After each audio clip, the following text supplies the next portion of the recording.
12 жасқа толған балаларға арналған ақпараттық өнім.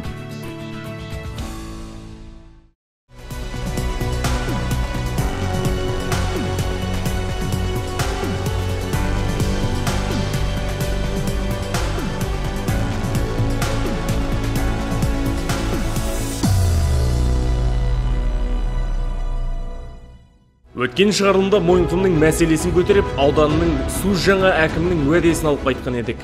Әкім уәдемен өде кезекті сапарына жолға шықты.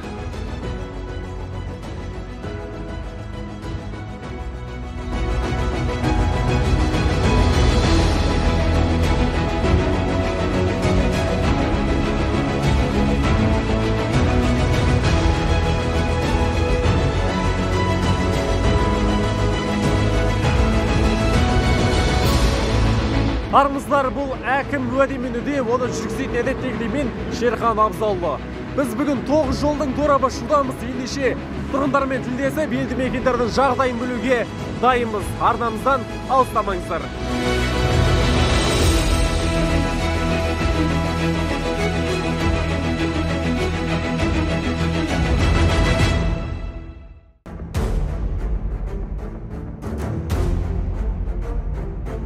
Ендеше бірінші басқан ауылымыз бұл Шу ауданындағы Тасөткел ауылы. 900-ге тарта түсіні бар елді мекенде бой көтерген су жаңа нысандар көп көрінеді. Жап жаңа емдеу орталығы, ветеринариялық орталық және ойын алаңы. Көгілдір отын келетін күннің ауылы да алыс емес сияқты. Қызу жұмыс жүріп жатыр екен. Ендеше Тасөткел ауылдық әкімдігіне келдік. Әкіммен сұхбат құрайық. Ауыл әкімі сұхбаттасақ та Ол кісі ауданға кетті ғой. Ауданға кетті ма? Қандай жұмыстар ма? Жиналысқа кетті. Біз барғанда әкімдер әдеттегідей аудан орталығына жиналысқа кетіп жатады. Сол сценарий бүгін де қайталанды. Ендеше ауылмен танысу үшін тұрғындармен тілдесейік. Елді мекеннің жағдайын сұрайық. Шу ауданы бойынша Тасөткел ауылы ең төменгі сатыда тұрған ауыл. Ең шеткі зато мына екі өзен өтеді. Bu yerде гүлдендіруге де болады, тіршілік жасауға да болады. Жасайтын балалар да бар, адамдар да бар. Көтеретін адам жоқ бұл. Ақсақалдың сөзіне қарасақ, айтары көп. Халық қалауларына реніші қара қазандай секілді. Аудан бойынша Тасөткелді ең соңғы орынға қоюына не себеп болды екен? Ақсақалдың сөзіне қосылып, жалғастырған жұрт жетерлік. Ауыл әкім кім көке? Базарбай деген атың да, Қамбар деген атыңыз дайын. Батырхан бет. Қандай баға бересіз жұмысына? Жұмысына қандай баға бересіз? Енді осыдан кейін баға жоқ шығар оған. Ауыл әкімінің жұмысына 2 деген. Неге? Тірлік жоқ қой, тірлік жоқ. Жұмысына 0. Вообще никакой работы не делает он. Не себепті? Вообще істемейді ештеңке. Істелсе ауылдың көркісі көрінеді кімнен? Әкімнен. Жұмыс орны нашар оның. Жұмыс жүрмейді, істемейді, 0. Бетіне де айтам, қазір кесінші бетіне де айтам. Мұндағы мәселе де сол жолдың жыры екен. Осы жол туралы айтатын болсам, былтырдан бері басталған мына жол. Былтыр қыс болып кетті, асфальт төселінбей қалды. Биыл істейміз дедім. Ақыс айында келіп тастарын төседі. Сентябрь айында келіп тегістей бастады. Сол кезде мен айттым, жігіттер, мынаны ертең жаңбыр жаумайды. Таза болып тұрған кезде істеңдер. Су болғаны ұстамай қалады асфальттен. Содан мен жоқ болып кетті, жоғалып кетті. Осы октябрьдің аяғында, сентябрьдің аяғында келді дағы, ана өздерін көріп, водокашкетінің жанынан бір мәшіне асфальт төксөден қайдан жоқ болып кетті. Міне, жұмыс істелінбейді бізде. Жолдың міне, жолды тастап төсеп тастады. Жоқ, мен Аллах ақбар. Мен келіп Қамыққа келіп тұрмын негізінде. Мен міне келіп кеткен кезде осындай болған, әлі тұр. Асфальт жоқ. 1 ай болды мен кеткеніме. Оның алдында әйтеуір тас төсеп атқан, міне жоқ. Мәселенің басы басталды, жалғасы да көп секілді. Әкімді әңгімеге тартпаққа болмады. Ауыл басшысын іздеп Шу қаласына шықтық. Атқамінерді таптық. Бұл Батырбай Жақсымбетов. Сұхбатымыздың басын бірден бас салып, мәселені сұрағанымыз орынсыз болар. Алдымен асықпай танысып алайық. Әкім деген қандай болу керек? Енді әкім деген адал, халқына, ауылға жақсылық жасайтын адам болу керек екен. Мен сөйердің кореннойымын ғой. Сөйерде шамам кез тырысып жатырмын. Мен өзімді алтын көпір соғып жатырмын деген жоқпын, бірақ тырысып жатырмын. Сіздің осы әкімдікке отырғандағы басты мақсатыңыз қандай? енді сол ауылға жақсылық жасау. Жарығын, газын, жолын, медпунктін соқтыру, оның біраз соғылып қалды. Өз мақсатыңызда қаншалықты орындап жатырмын деп ойлайсыз? Менің енді 70-80% бар. Мен өзім жоспарым алғаным, сайлау алды бағдарламамда солай жасағам, соны жасап қалдым. Жақсымбетов жоспарының 80%-ын орындап қойыпты. Ал әкімнің ауылында жүргізіліп жатқан жол тұр екен. Былтыр Арқат өркендеу фирмасы ұтып апты. Ол енді 74 жол ұтқан екен аудан бойынша, 4-еуін үлгермей, соның ішінде біздің ауыл болыпты. Енді соны биыл мен ЖКХ-дан сұрасам, оларды сотқа бердік. Оларды жосықсыз, жосықсыз қып шығардық. Енді ақшаны қайтарамыз келесі жылға қарайды дейміз. Келесі жыл жөнделеді дейміз. Сол ауылдың жұртшылығының барлығы сіздің жасаған жұмыстарыңызға көңіл толмай жатыр. Не себепті? Әкімге өмір бақи толмай отырсады олар.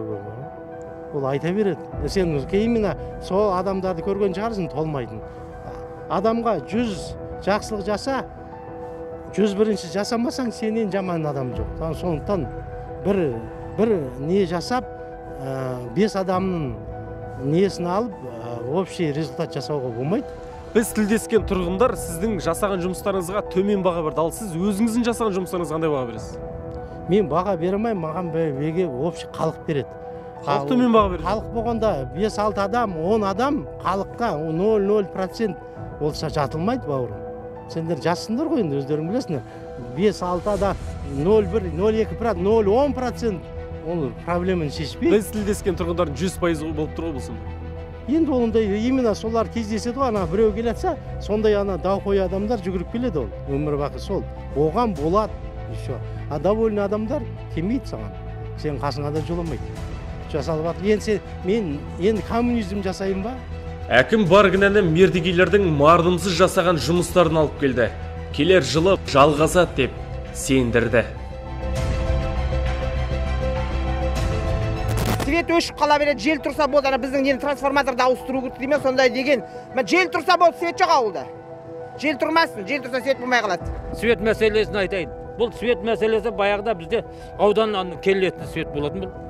Кейіннен тоқырау бола бастаған кезде светті о жақтан бермей, өзіміздің совхоз директорын мотор қойып, свет беріп тұрды. Сол екі ортада ауданнан келе жатқан столбыны, үстіндегі проводтың бәрін ұрлап өздері алюминийге өткізіп жіберді. Ол жарық біріншіден Тәсіпкөлдің жеке меншігінде болған. Ол кезінде осыдан 2008 жылы залогқа қойылып кеткен. Сонымен оның залогқа қалықты болғаннан кейін былтыр 2 жыл болды. Әкімге барып мен 4 миллион тұрады екен бүкіл жарықтың линиясы. Былтыр қойғамыз, ол банкта ғой, құжаты толық емес. Былтыр жасадық, биыл жасадық, дайын. Құжаты енді сатып алайын десек, қазынашылық бар бізде, аудандашы. Сол қазынашылық бізде өткізбей отыр. Ақшамыз бар. Әкіммен де барып сөйлестім, аудан әкіммен. Келесі жылдың басында сатып аламыз. Жарық реттеледі деп халыққа уәде бересіз бе? Оған 100% уәде бересіз. Уәде беремін. Тасөткелдің бүгіндегі басты мәселесі ауылда бір төбе болып үйілген қоқыс жатыр. Қоқыс туралы айтып беріңізші, бұл қашаннан бері жатыр осы жерде? Союз кезінен бері қалған мусор, мына мусор. Ана жақта уже кейіннен көшіп келген адамдар жинады, мал көп ұстады да, оны айта аламыз күннен күнге. Ана мусор Союз кезінен жатқан мусор бұл. Ар шетін бәрі уже жиналып жатыр, күннен күнге жиналады. Осыған бір үлкен техникамен келіп бір шығарып берсе, кейінгісі өзімізде контроль бар алады. Жаздың күні невозможно мына жақта отыруға. Әні менің үйім мысалы. Мына как же келеді жағады. Бұл мәселе бірнеше мәртебе көтерілген, иә? Көтерілгенде айттық. Әкімге уже постоянно. Әкімнің айтқаны бұл менің проблемам емес, өздерінің проблемаларын шешіп ал деген. Айтқан сөз бетінен айтып берем газ келсе алдыма. Енді келесі жылға Алла қаласа оны шығартамыз. Енді осы қоқысты тазалау үшін қанша қаржы кетеді? Бір 4-5 миллион кетеді. Жағыңыз 4-5 миллион кетеді. 4-5 миллионда қажет ма шығару үшін? Жасауым керек, смета жасатуым керек. Әлі жасалмады ма? Оны жасалған жоқ, келесі жылға жоспарлап отырмын. Не себепті жасалмады? Енді биылға мен ананы жасадым ғой. Келесі жылға мына көп. Үлгермей жатсыз ба? Үлгермей жатырмын. Оның бәрі оңай емес қой. Оның 50 жыл болған ол қоқыстың жатқанымыз. Olur. Сізге дейін қоқысты ешкім шығара алмапты, сіз шығара аласыз ба? Шығарамады, енді шығарамыз. Сіз шығара аласыз ба? Шығарамыз. Уәде бересіз бе? Уәде беремін. Ал бұл Шу шаһары шетіндегі қант зауыты Мөлтек ауданы. Бұл жердегі көріністі мен сипаттамай қойын, жай ғана өз көздеріңізбен көріңіздер. Шашылған қоқыстың қасында осындай ойын алаңы тұр. Мұндағы тұрғындардың айтары көп. Оны қазір өздерінен сұрайтын боламыз. Экология дүниеде башқа жоқ, қарасаңыз, мусор көрге оянып жатқан. Мына мусорды көріңіздер, кемейді, вообще тексерілмейді bu yerде. Мусор уже месяца 3 вот так валяется, вот это сломали стенку, и мусорка тоже убирается. Ну, раньше чаще убиралась мусорка, я могу сказать. Шу шаһар шетіндегі Австровская тұрғындардың айтары осы. Қоқыс тазаланбағалы біраз айдың жүзі болған екен. Мұнда тұратын тұрғындардың билік басындағыларға жан айқайымы жетпейді деп жыларман. Жағдайымызды сұрап, бізбен бірде-бір тілдескен халық қалаулысы жоқ дейді. Акымыңды көрген жоқпыз, айналайын, білмейді. Көрсем екі көзім шықсын. Акымың келіп өшіргі бір акымды көргем жоқ. Акым кім екенін білмейміз. Біреуге мен шікірейіп кейін тұтса, мен акым десе, сен ба деп тұра береміз. Біз білмейміз акымды. Аудандағы жалғыз қалада тұрсақ та жарыққа жарымадық деген жұрт иттің де көптігін айтады. Талай мәрте итке таланған жағдайларда орын алған екен. Қараңғы, свет жоқ. Мынаның бәрін қойып қойды міне. Міне, это получает отмывание денег, по-моему. Айтып отырмын ғой. Ана Лушансыда 13 районбыз ғой, сондаймыз біз. О, дегенде жалқамыздан түсеміз де болды. Біздің мына бетме-бет үйге кіре алмайды иттерді. Бала емес, біз үлкен біз қорқамыз басудан. Қараңғыда келеміз жұмыстан. Мысалы үшін мектепте жұмыс істеймін, 7:30-да кетіп баратам, ит деген жаныңды қоймайды. Кешінде кеш қайтамыз, балдар да кеш қайтады, 7:30-да 7-де қараңғы түсіп қалады. Ана иттен қорқамыз. Енді ол иттерді не қыламыз деп еді, оның мәселесі шешілмейді ол дейді. Мына Кашпирский 8-ге мен бара алмаймын. Мына мені есік жабық екен, итті бүйтіп аңдып кіремін. Аңдып кірген кезде ит жоқ болғаннан кейін подъездің есігін ашпағанда дәу ақ ит міне әлі жүр. Белка деген. Тура қайта водолазка киген. Мына жерден ұстады. А былтыр февраль айында мына Крупская көшесі бұрынғы ескі больница болған. Сағзаводтың. Сол жақтағы үйлерге газет таратып келе жатқанда бір кәнден ит аяғымнан тістеді. Тура мына жерде міне. Отыра қалдым. Бір орыс апа келіп, ойбай, скорый вызовем деді де, орыстар жақсы ғой. Шақырды. Аш қызым деді. Ашсам, мына тістің екізі қалды. Иттің тісінің екізі қалды. Бізді бөлмеңіздер, бізге де көңіл бөліңіздер, мына қойған светтеріңізді жағыңыздар. Итке таланбай, сенбесеңіздер, мына журналистерге өздеріңіз келіп көріңіздер. Астарыңызда машина бар, келіңіздер, бір сағат уақыттарыңыз кетеді. Басқа уақыттарыңызды алмаймыз. Осы мәселені бізге шешіңіздер. Басқа біз Сағзавод халқы сіздерден басқа ештеңе сұрамайды. Ендеше әдеттегідей бағдарлама соңында қорытынды сұхбатта аудан әкімінен алатын боламыз. Бізбен бірге болыңыздар.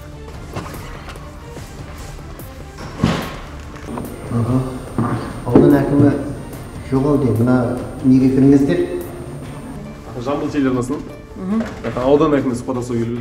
Аудан әкімі қазір неде объекттерді арбадым. Нақты қай объекттерді? Өзіңізді таныстырып өтсеңіз. Аудан әкімі аппаратының кеңсе бөлім басшысы Қалқожан Отасқарұлы. Аудан басшысы іс сапарға кетіпті. Бізбен Серік Сәрсенбековпен сұхбаттасу бұйырды. Дәл осы қызметке отырғаныңызда енді бір айдан асты. Ауданмен танысып үлгердіңіз бе? Енді қазір өзім бұрын құрылыс саласында жұмыс атқарғанмын. Сондықтан құрылыс саласы жағынан оны толықтай білемін деп айта аламын. Шу ауданының әкімінің орынбасары ретінде айтыңызшы, осы ауданда қандай мәселелер бар? Аудандағы қазір бірінші күрделі мәселелер газбен қамту, одан кейін сумен қамтуды жоғарғы деңгейге 80%-тен асыру көтеру. Биылғы кезде қазір осы желтоқсан айының 15-не дейін Қосқұдық Мөлтек ауданында ауыз су құбырын тапсырамыз, Алла амандық берсе. Сонда бір 80%-тен жоғары шықсақ деп отырмыз. Сондай мәселелер. Бірінші газ, екінші осы ауыз су. Газ осы неше пайызға тартылып үлгерді ауданда? Қазір газ барлығы 33-3%-ке қамтылып отыр қазір. Қалған 5 ауыл осы желтоқсан айының аяғына дейін өзімізге енді біздің тарапымыздан істелетін нәрселерді істеп, соны қосу керек болып отыр биылғы жылға. Енді осы жарық пен жолға тоқталыңызшы. Жарық пен жолға тоқталатын болсақ, 2020 жылы, ол биылғы жылғы 184 шақырымды құрайтын жол жұмысы басталып, аяқталуға жақын. Осы қазір Қорағат ауылында 2 көше қалды, мына Қонаев ауылында 2 көше қалды. Осы 2 көшені осы енді күн суытпай, осы айдың аяғына дейін бітіріп алсақ деп отыр. Осы уақытқа шейін бітіп қоятын еп, битум бір 15 күнде битум болмай қалды. Бүкіл осы Алматыда да болмай қалды. Қазір битум келді, тоқтай жетеді. Сонымен де қазір жұмысқа кірісіп жатыр. Осы айдың аяғына дейін бітіреміз ба деп отырмыз. Серік Сәрсенбековке сұрағымызды бағдарлама басындағы қоқыс туралы сұраудан бастадық. Орынбасар түйінді тарқатудың түгілі мүлде хабарсыз болып шықты. Ол жөнінде танысып үлгермедім. Сонда тұрғындар айтып жатыр, күні бүгінге дейін елді мекендерде қанша аудан әкімдер олса да сол мәселені ешкім шеше алмай келеді деп жатыр. Енді сіз бүгінгі бағдарламадан кейін Тасөткел ауылына барып, сол мәселені қарап, бір шара қолданамын деп уәде бересіз бе тұрғындарға? Кеңес үкіметінің кезінен бері шешілмей келе жатыр екен, тұрғындардың сөзінше.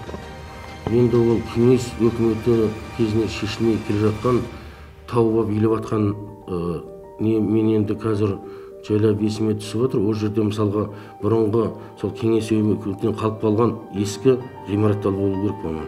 Ғимараттан бөлек қоқыстар. Енді мен уәде бере алам, барып, түгел зерделеп, сіздермен хабарласып, прямо тура сол жерде тұрып, уәде бере алам. Ал Шу-шаһар шетінде шу шығарған қан зауыты тұрғындармен кездеспеуінің себебі бүгінге дейін бірде-бір арыз шағым түспеді деп ақталды. Енді барып, тілдесіп, сол адамдармен сөйлескен, барам әрине. Яғни өзіңіз тікелей қадағалайтын боласыз? Тікелей қадағалайтын боламын. Қандай өтініштері бар, қандай сұраныстары бар. Бүгінгі күнге мысалға ол жақтан өтініш келіп түскен, мен өзіме келген жоқ, өтініш орнаған жоқ. Жақсы, ендеше арыз бар ағайынның тілегін біз алып келдік сізге. Ондағы тұрғындар жарыққа жармай отырмыз деп жыларман. Жарық көшеде жанып тұр. Көп қабатты үйлерде мысалға бізде ол жоспарда бар, 2023-ке қояқ деп отырмыз. Сол жерде мысалға көп қабатты үйлер, мектептің айналасы жаңағы жарық қамтылмай кеткен ауылдық жерде мектептің айналары түгел бар, ол жоспарда бар. Қамтылады. Қашан енді жарық беріледі? Енді 2023-тің сол бас жағында жарық беріледі деп сөйтуге болады. Яғни бұл жылда, келесі жылда болмайды. Келесі жыл болады. Келесі жыл 2022-де болып, 2023-де болып? 22-де болады. Яғни келесі 2022 жылы қан зауыты мөлтек ауданының тұрғындарына жарық беріледі деп уәде етесіз бе? Екі қабатты үйлердің несі жарық болады. Уәде етемін. Жауаптан жаңылған орынбасар уәдесін берді. Ал бірде-бір әкімдік қаптаған иттердің мәселесін неге шеше алмай отыр? Әкімдік шешемей атқан кезде біз қазір ең бірінші ит аулау питомникке жобалық сметалық құжаттама жасап жатырмыз қазір. Жобалық сметалық құжаттама жасап жатырмыз. Қанша уақыт күту керек енді? Енді биыл бітеді. Жобалық сметалық құжаттама бітеді, қазір жасалынып жатыр, жер бөлініп берілді. Енді ендігі жылдан бастап бұл ит аулап, сол арқылы жаңағы егесі бар ма, жоқ па, заңға байланысты ғой, бір заңға байланысты шешіледі деп отырған бірінші. Ол өзекті мәселелер. Бұл да келесі жыл ма? 22-ге қойып отырмыз соны. Питомникті соғу қаражат көзі қарастырылып, бөлінген жағдайда питомник соғылады деп отырмыз. Атқамінерлердің бүгінгі берген уәдесі осындай болды. Ал уәденің өдесінен шығар мем қызметкер кім? Ол біздің бақылауымызда болатын болады. Сіздермен бірге болған әкім уәдемен де оны жүргізген Шерхан Абзаллы Абзалын айтамыз. Біздің түсірілім топтың келесі қай ауданға баратынын білгіңіз келсе, хабарымыздың кезекті санын жіберіп алмаңыз.